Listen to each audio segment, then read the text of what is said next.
Welcome back, everybody, to another episode of Man Bites Film. This week, we are going to be reviewing two films that basically revolve around spoiled children, sheltered children, and just the what happens when our parents don't really give us the discipline that we need.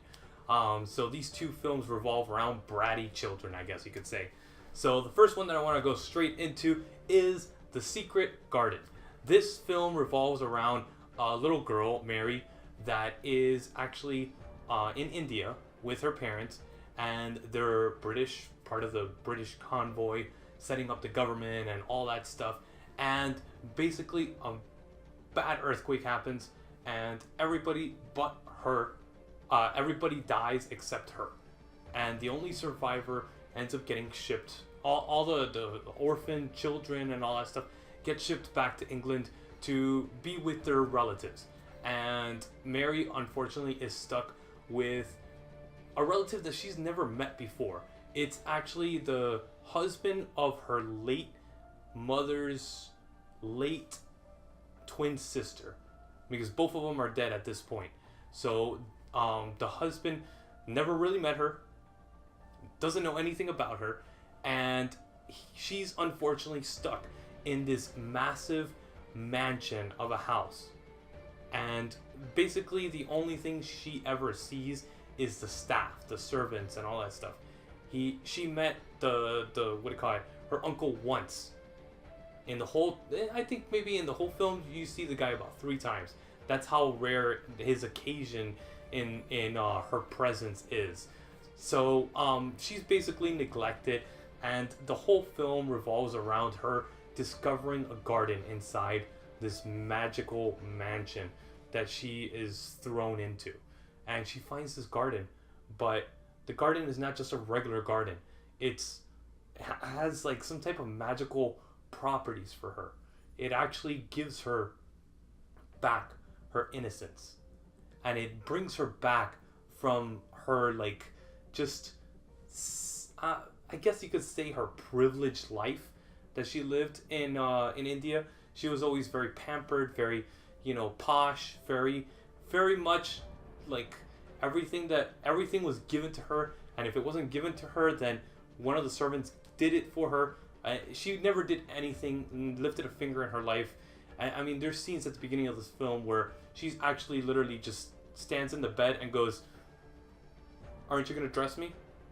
And the servant's just like, "What? No. You could dress yourself. You're old enough. Why am I gonna go dress you?" So it gives you the idea of how posh she is and how posh her family was in India. And it breaks down completely because they don't shelter her like that. They don't treat her like that when she gets to this mansion. They treat her basically a step above a servant is what they treat her like. And there's interesting events that unfold. She meets her cousin, which I don't want to go into the story of that because that it gives away the secrets of the film and one of the main plot points. So The Secret Garden, if you enjoy My Fair Lady, Pretty Women, basically girl empowerment movies, and especially for children, this is a very good lesson film. And this is one of my personal favorites because I enjoyed watching this film as a child, and I thought it was a great film as a child, and it kind of gave you a perspective on the world. So The Secret Garden is a 1993 film. I give this a 9 out of 10. So I really recommend this film, especially if you have children. It will be a great addition to watch. So the next one that I want to go into is definitely not for children. This one is The Squid and the Whale. This is a Noah Baumbach film. He's kind of a sarcastic, witty director, writer, and he has, it feels like a Royal Tenenbaums. Very sarcastic, very quick-witted dialogue. It's a very intellectual film, and the characters in it are very intellectual. So these children, they're very up end, they're very West End, very New Yorkian family, and the children are very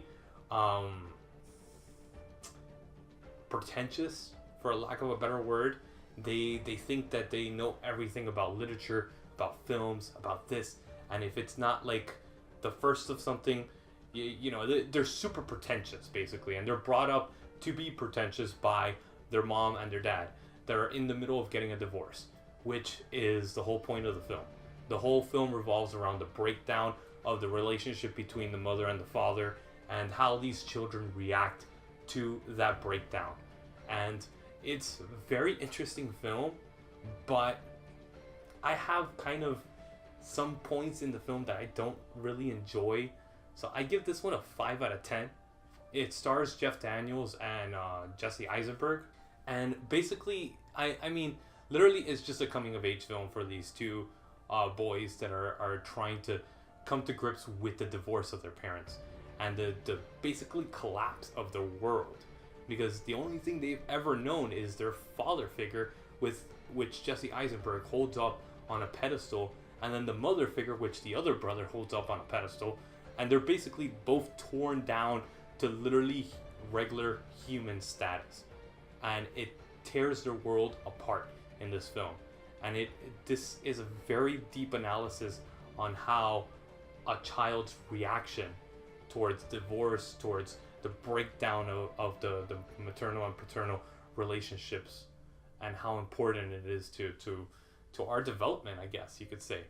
So if you like that type of film, if you like Royal Tenenbaums, if you like Lost in Translation, if you liked Punch Drunk Love, this is the type of film you'll like. It is very pretentious, it is very slow paced, and it's very just dialogue driven. So if you don't enjoy that film, you definitely won't. And do not watch this with your children. This is definitely not a kid's film. So this is, again, The Squid and the Whale, 2005 film, Noah Baumbach film, and I give it a 5 out of 10 again. So I hope you guys check us out next week on another episode of Man Bites Film. And like always, my name is Lewis. See you guys next week.